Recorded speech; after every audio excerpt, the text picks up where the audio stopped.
What's up everyone, I'm CallumOnToast, and in today's video we have the third and final part of the Great League Remix Battle of Spice, once again featuring 16 insanely spicy teams. Now I do want to mention that there were at least 10 teams that didn't feature in any of the 3 videos that are probably spicier than some of the teams that did make it into the videos, and this is because either they just didn't give me access to view their submission, or because they had multiple Pokemon that were either single moved or underleveled. Now someone asked me in one of the previous videos, why do these things matter in a Spice competition? Well, this is going to be the 37th Battle of Spice video on my channel, with over 500 different teams featured across those videos, and you have to do something absolutely insane to stand out in a Battle of Spice, and I want to see people fully committing to their submissions. Now technically, it's actually harder to win with Pokemon that are single moved or underleveled, since they have less coverage and worse stats, but such a big part of the Battle of Spice competitions is seeing the crazy investments people are willing to make to build Pokemon that most trainers wouldn't dare to build. Now this doesn't mean you have to run a triple level 50 team that costs over 1.5 million Stardust to build in order to compete in a Battle of Spice, but what it will help you to do is appreciate the massive effort that other trainers have gone to in order to build their teams. Now one final point that I want to make is that it's ridiculously hard for me to choose which teams make it into these videos and which teams just barely miss out, so if you're not going to follow the rules that I have very clearly laid out, then it makes it much easier for me to discard certain teams right off the bat. But anyways, with that slight rant over, let's just get into the question of the day. What is the #1 reason that you play in the Go Battle League? Let me know in the comment section down below, and with that being said, let's get into the battles now. Alright, so heading into the first battle, we've got a triple shiny shadow theme team. Once again, very common on the Battle of Spice, but this might be one of the worst I've ever seen in terms of how usable these Pokemon are. So this is going to be very impressive to see a win here, but we're going to get baited with an Icy Wind. We're going to no shield, of course, they didn't even farm to a potential Shadow Ball. We're going for our own Shadow Ball, grabbing a shield, and then swapping into our shiny Shadow Persian. Now you might be mistaken here for thinking, well, that doesn't look shiny. Well, Persian unfortunately just has a very rubbish shiny. But either way, the opponent's going to come in with a Shadow Victory Bell. We're going for Night Slash, honestly, with the debuff, and the fact that none of these moves are stab on the Shadow Persian means this Night Slash probably is not going to do much damage to the Victory Bell, and they can just go for a full Magical Leaf farm down. Now we're going to come back in with the Shadow Weezing, and the opponent is going to go for a Leaf Blade, and that actually takes us out despite being resisted, and Stantler just barely not able to get a full tackle farm down. Going to use our first shield here, shielding up the Leaf Blade, and shiny Shadow Stantler is going to need to sweep an entire team, but the opponent is going to try and swap and catch a charge move there, but we hold on to the energy, and that is perfect for us, as now we can fire off one wild charge, easily one-shotting the Drifblim. They come back in with the Crocodile, and we can just go straight for wild charge #2, taking out the Crocodile, and we're able to take that game. Now into the next battle, we got a triple, well, dinosaur slash prehistoric theme team here, and we are running Aerodactyl in the lead, and you can see we're actually running Hyper Beam as one of the charge moves. I think typically you would want to run Earth Power, but I believe this trainer said they had a nightmare with trying to get Earth Power through TM, so instead they're full sending a Hyper Beam, might as well since you are running it, and now we're going to see the Aerodactyl going to be going down to a Grass Knot. Unfortunately, even a Hyper Beam up against that Cresselia still does not get the KO, but we're going to come in with our Tyrantrum, going to no shield here, the opponent goes for a foul play, honestly not doing too much damage there, and of course Snarl, also not the hardest hitting fast move ever. We're going to go straight for a Meteor Beam, grabbing a shield from the opponent, and unfortunately at this point it's not looking too good for us here. We are going to no shield. The opponent actually based with an Aerial Ace, and we are still not even able to make it to a crunch there, which is very unfortunate. We do have Aurorus in the back though, and once again going to no shield here. The opponent goes for a foul play. Aurorus is substantially bulkier than the Tyrantrum, but we will start using our shields. Going to shield up a foul play. We can get the full Powder Snow farm down. The opponent comes in with a Mantine. They're going to swap into Cresselia, and we get to 100 energy. It looks like we're trying to throw the Weather Ball there, but unfortunately didn't register, and as a result we have to use our final shield. We're now going to go straight for a Meteor Beam here. Meteor Beam, of course, going to hit for huge super effective damage. The opponent no shields the first one there. We boost up our attack. Of course, they had to no shield that first one because the second one would deal even more damage, but we're able to fully Powder Snow farm them down and take that game.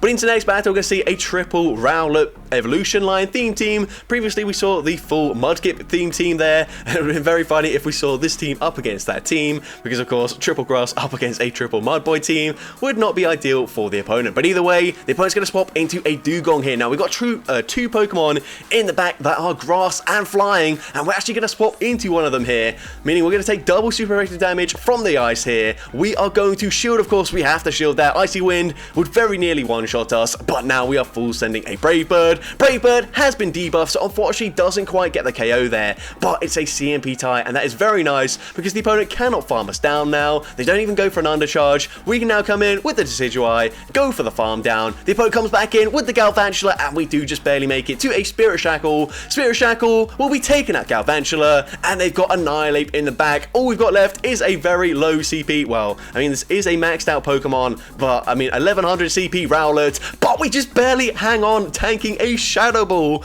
We can now go for the Energy Ball, dealing big damage, and Decidueye actually has enough HP remaining to go for a full Astonish farm down, and we're able to take that game. Into the next battle, we're going to see a triple, well, I think this is a triple Fang team here. I ran actually pretty much the same team as this previously, and I called it Only Fangs as the theme of the team name there, because of course, all three Pokemon have an Elemental Fang, and they have either Psychic Fangs or Poison Fang, but this train actually running Snarl instead of Fire Fang on the Shadow Arcanine, so definitely gonna dock some points there, because of course, I think it just would have been very cool if they were running Fire Fang, Ice Fang, and Thunder Fang on these three Pokemon, but either way, we can go for back-to-back wild charges here. First one grabs a shield, we win CMP, grabbing both shields from the opponent, and at this point we can just let the Shadow Arcanine go down. The opponent goes for a Feather Dance. Of course, we had quad debuffed our defense, so that does take us out. We're now going to come in with Shadow Manectric. We're going to use a shield here. The opponent is going to go for another Feather Dance, which is unfortunate, but it doesn't matter as we're going to clear that debuff immediately. They come back in with the Steelix, and this is fine with us. The opponent's going to have a Serperior in the back, so we're going straight for the Poison Fang. I believe Shadow Manectric does have a Wild Charge loaded, and of course it is, actually no, it doesn't have the Wild Charge loaded, but we're just about able to get there in time, winning the CMP tie, taking out the Serperior with a Wild Charge, and we're able to take that game. Into next battle, we've got a triple legendary team here, and we are leading into carving literally the worst possible thing Shadow Articuno could see in the lead, and as well, the opponent's got a very hard answer to our Giratina, but we should be able to grab shields in this matchup, and if we want to, we can probably shield this up and go for a Shadow Ball, and at least grab both shields from the opponent before they can fully Shadow Claw farm us down, so that's definitely what we're going for here. Shadow Ball will be coming through, and it does grab both shields, the opponent able to maintain an alignment, and because they're running a Shadow Sableye, they're probably running Power Gem as an alternate charge move instead of return, but we're going to no-shield. The opponent goes for a Foul Play bait, very unnecessary.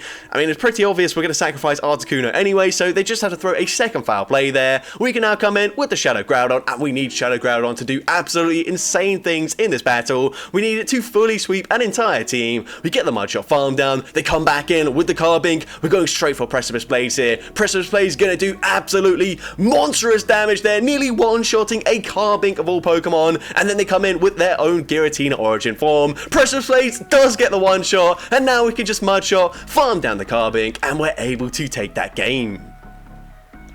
Into next battle, we've got a triple Shadow Ghost theme team here, leading into a Unova Stunfisk. The opponent is running Thundershock, but we're going to swap. We're going to make a very beautiful catch here, and the opponent does go for Discharge, double resisted up against the Shadow Golurk. They come in with a Swampert, but because we got a Mud Slap through, we're actually able to outpace them to a Shadow Punch, grabbing a shield from the opponent. Now at this point, we're just going to let Hydro Cannon take out the Shadow Golurk here, and we can come back in if we want to with the Shadow Drifblim. We're going to go for 2 Hexes, go for an Icy Wind. You can see we're actually not running Shadow Ball here. Very interesting running both Icy Wind and Mystical Fire. If you didn't know, they're actually the exact same charge with just different typings. Gonna have that guaranteed chance to debuff the opponent's attack. The opponent comes back in with their Unova Stunfisk. We're going straight for an Icy Wind here. Icy Wind is going to be no-shielded, and that is very nice. The opponent will outpace us to the next charge move. We're actually going to shield this up here, and let's see, we're going to swap. We're going to swap into our Chandelure, and we can go for a full Incinerate farm down. The opponent has a Cresselia in the back, and once again, running an unusual combination of charge moves, running Flame Charge and Energy Ball, so no Shadow Ball. The opponent does actually correctly no-shield that, and they're running Confusion as well, so they will be able to go for a full Confusion farm down. But we have a charge move loaded already. Hopefully Icy Wind is still enough damage from this range to take out Cresselia, and we're able to take that game. So going into the next battle, we've got a triple venomous reptile theme team. I think one of my subscribers actually suggested I did something like this. Well, I haven't done it yet, but this trainer has submitted a very cool theme team here. So gonna no shield, the opponent goes for a bait there. Very obvious when a Shadow Magnezone goes straight for a charge move, it's probably just gonna be a bait. We go for a crunch, and then we get the snipe with Salazzle. Very nice there.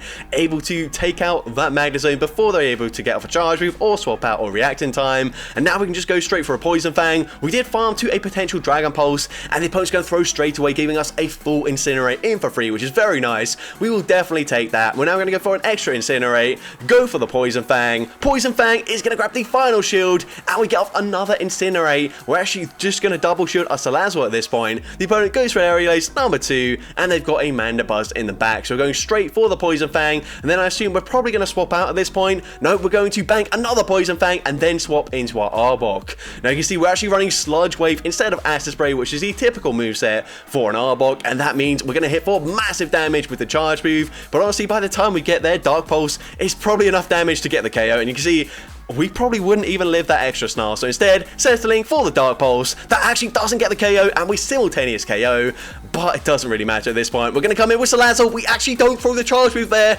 making it super close, but Viper can get the Poison Jab farm down, and we're able to take that game.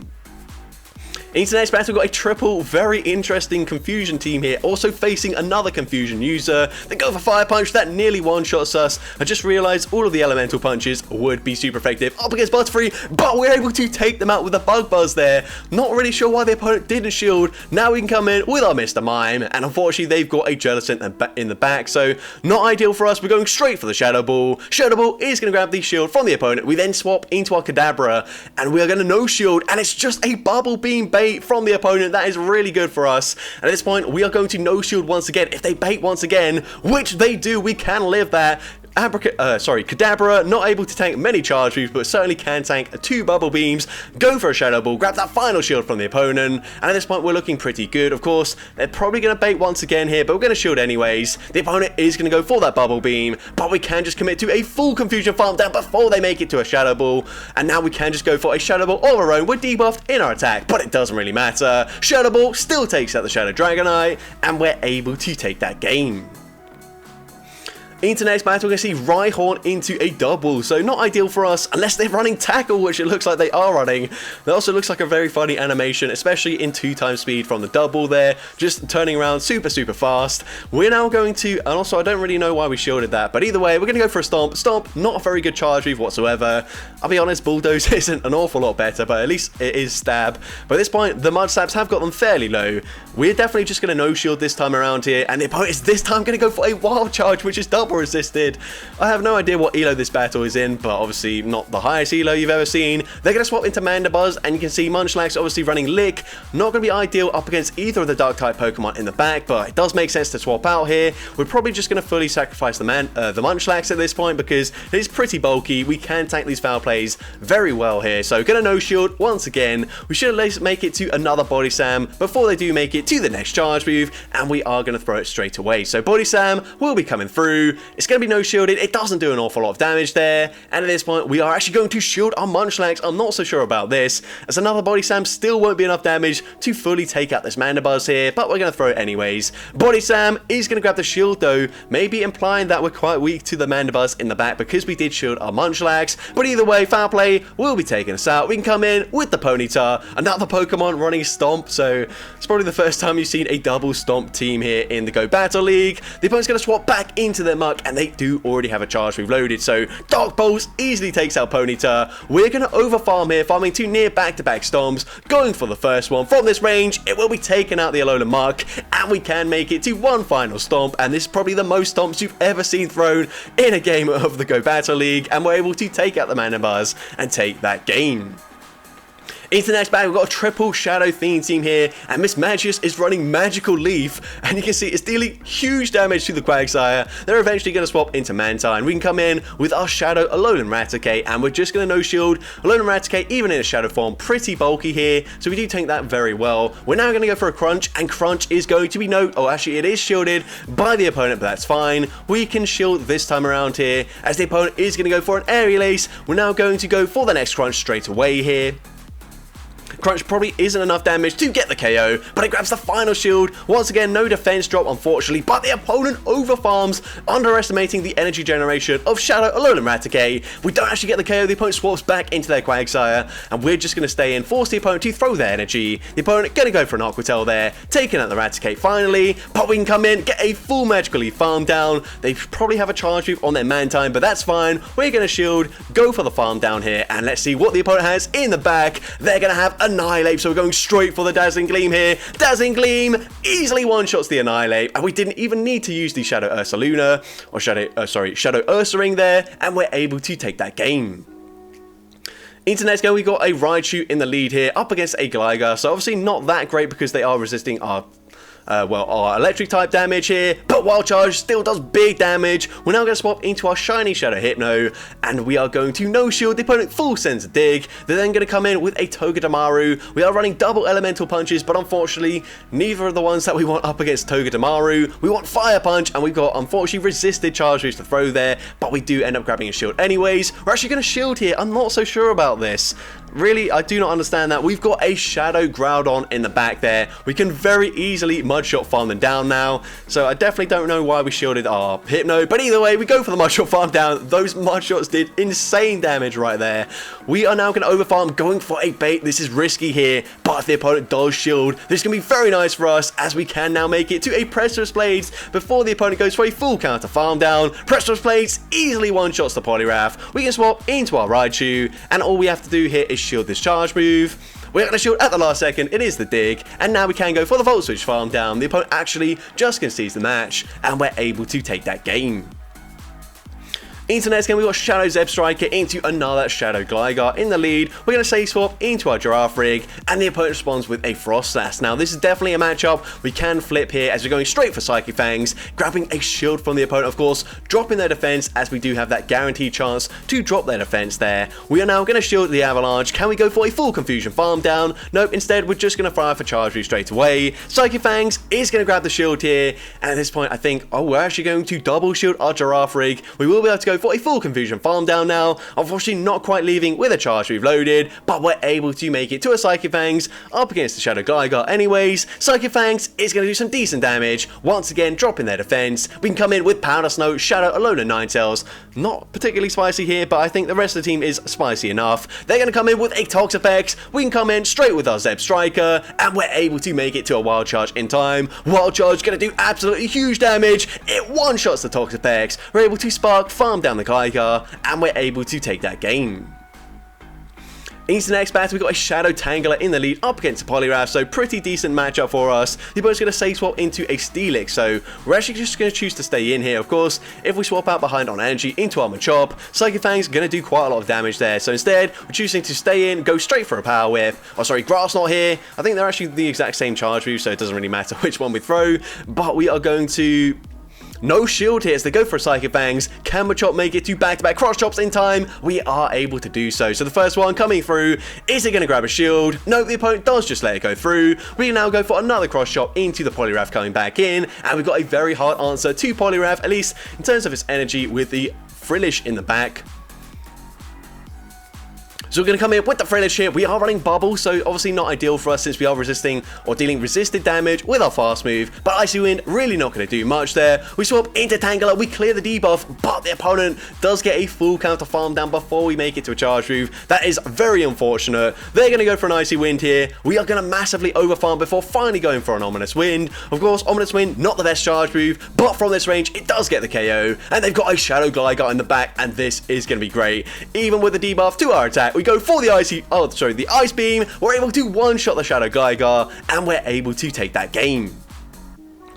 And it looks like Gligar seems to be in every single lead from the opponent there, as we're going to lead into it with our Zangoose. Also, bit interesting, we're running Dig on our Zangoose and not Close Combat. Of course, Dig did get a buff a few seasons ago, so it's not that bad of a move to run. But either way, we're going to go for a Night Sash, grabbing a shield, and then swapping into, is that a Charm Wobbuffet? They go for Aerial Ace, and I believe it is Charm Wobbuffet, and we are doing very little damage here with the Wobbuffet. I believe this is underleveled. It's also single moved, but it is also a non-purified Wobbuffet, so it can literally only run Mirror Coat, so I will let you off on this one. But we're going to go for the Mirror Coat here. Mirror Coat is going to grab a shield from the opponent, and at this point we're definitely just going to no-shield our Wobbuffet. It'd be very strange to shield such a bulky Pokemon when it is literally just a punching bag, and the opponent isn't going to commit to a full farm down, instead throwing a charge move. Aquatail will be taking us out. We can come back in with the Zangoose. I don't think we're going to quite be able to go for a full farm down, so we do settle for a Night Slash there, taking out the Goodra, and let's see what the opponent wants to do. The opponent's going to come in with Annihilate, so we do just barely make it to a Night Slash. Of course, this is only neutral damage, so we're going to have to swap after landing the Night Slash into our Shadow Nidorino with a Party Hat. So we are definitely going to no-shield the first move here. Of course, this is just a pure Poison type Pokemon, no sub-ground typing. We can now go for an Ice Beam, one-shotting a Gligar once again with an Ice Beam. Back-to-back battles, we've seen that, and we're able to make it to a Dig up against the Annihilate. Dig will be taking out Annihilate, and we're able to take that game. So going into the penultimate battle of this video, a bit of a, well, not the spiciest Pokemon ever, but we lead into Carbink, and this is a very good matchup for us. We're actually not choosing to throw a Charge Move, which is very interesting. The opponent gonna go for a Rock Slide, and then swap into Snorlax. So we're going straight for a Dazzling Gleam. This is gonna do big damage, and now we can come in with our Galarian Zapdos. It is single moved, unfortunately. Also running Brave Bird, which is not ideal up against the Carbink, but I mean, it's okay. We're going to go for the Brave Bird here. It's not going to do an awful lot of damage, but the opponent is going to no-shield anyways, and we threw on CMP, which is probably best case scenario for us, so very good timing there with the charge move. We are now going to wait out our Switch Lock, then come back in with our Marwile, and the opponent responds with a Shadow Victory Bell, running Razor Leaf as well, but we've got a very hard answer to Victory Bell in the form of Swadloon, XL Swadloon, which is very, very comfortably tanking these Razor Leaves. They are double resisted. The opponent goes for a Leaf Tornado, and they don't get the debuff there. Honestly, at this point, I probably would just go for a full Bug-Bite Farm Down, but we're instead going to go for a Silver Wind, taking out the Victory Bell, and the opponent is just going to concede the match there. So going into the final battle, and it seems like it's compulsory for opponents to lead with Shadow Gligar in these final few battles. We're going to swap into Shadow Dragonite. Once again, not the spiciest Pokemon, but we are at least running Steel Wing, which does make it a little bit spicier. We're going to go for a Dragon Claw here. Dragon Claw is going to grab a shield from the opponent, and we are able to throw on the CMP tie here with the Annihilate, making it to a second Dragon Claw, and Dragon Claw will get the KO. They come back in with their Shadow Gligar, and they're actually going to throw on CMP, it looks like there. We can go for Dragon Claw number 3, dealing big damage up against the Gligar, and we're just going to no-shield at this point.